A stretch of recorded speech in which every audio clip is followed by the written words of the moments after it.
since that video happened, what I've done is I've come back and made some adjustments to it, and I am no longer using the JEI off-road bed extender.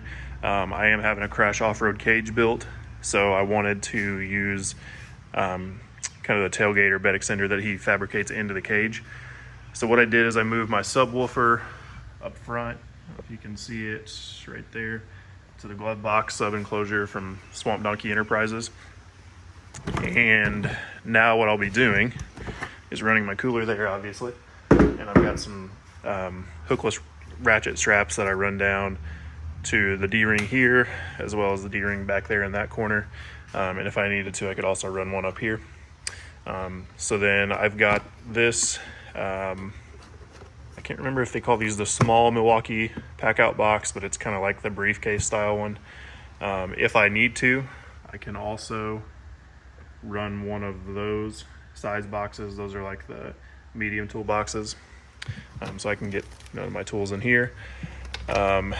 These little organizers on the side come in handy. I'm gonna unlatch it here so I can kind of show you a little bit of what I got in here. I won't do a full tour or anything like that. But I've got my little 3/8 inch impact. That's an M12 Milwaukee M12 fuel impact. Half-inch impact sockets. Then over here is a little organizer. Got some tools and sockets in there. And then down in there is where I keep my socket rails that have my 3/8 inch drive sockets on them. For here, I've just got a ratchet and some Allen wrenches. And of course, zip ties there. And underneath that, I've got a bunch of wrenches put together. And what I do is I just like to zip tie the ends of those wrenches to kind of keep things organized as I need them. And if I ever need to take them off, I can just quickly cut it off and put a new zip tie on it when I'm done. So anyway, that is this box right here. And then you may have noticed it a second ago when I was moving it, it does use the Milwaukee Packout mounting plate. So the cool thing about this plate, these are about $29 per plate. So I already had one, obviously that was in half, which one half of it is over here. And I did cut this off and notch this out for the hook, cut this off, and then cut some off the back. I just used the table saw to do that. They put these little recessed bushings in here. They have these 16-inch on the center if you wanted to put them like on wall studs. But these two holes right here are 8 inches on center. And the really cool thing about the Talon is that you'll notice there's some factory bolts right here. Those are actually 8 inches on center. And those hold the bed plastic to the frame. So this frame rail and that frame rail hold the bed plastic on. And it works out really, really well where you can get a nice strong mounting point right there to hold that plate down to. So that's the only thing that's holding these in, and it's super, super sturdy. It's not going to go anywhere. So that's how this one is secured in place. Now this one over here, I may need to put the camera down a second. It's a little bit, yeah, bear with me just a second. I'm going to loosen that up. But there are no straps on this at the moment. On the top, I've just got a small Packout organizer for rain gear.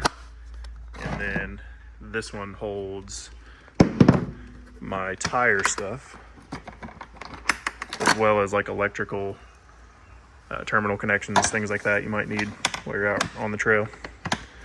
And then the cool thing about this like ammo can style box on the bottom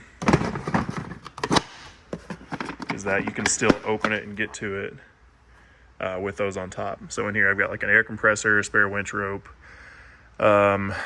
tree saver, squeegee thing for the windshield, some trash bags, a bunch of random odds and ends in that.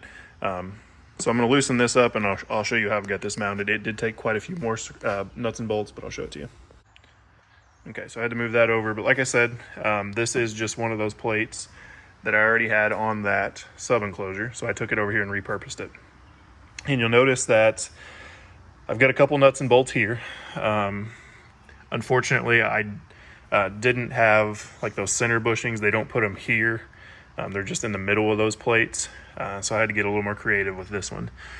So what I did is I used two nuts and bolts over here, so you can see this one and that one, and those actually are on that 8-inch metal frame. So these two are going to the frame, and then these three secure to the bed plastic.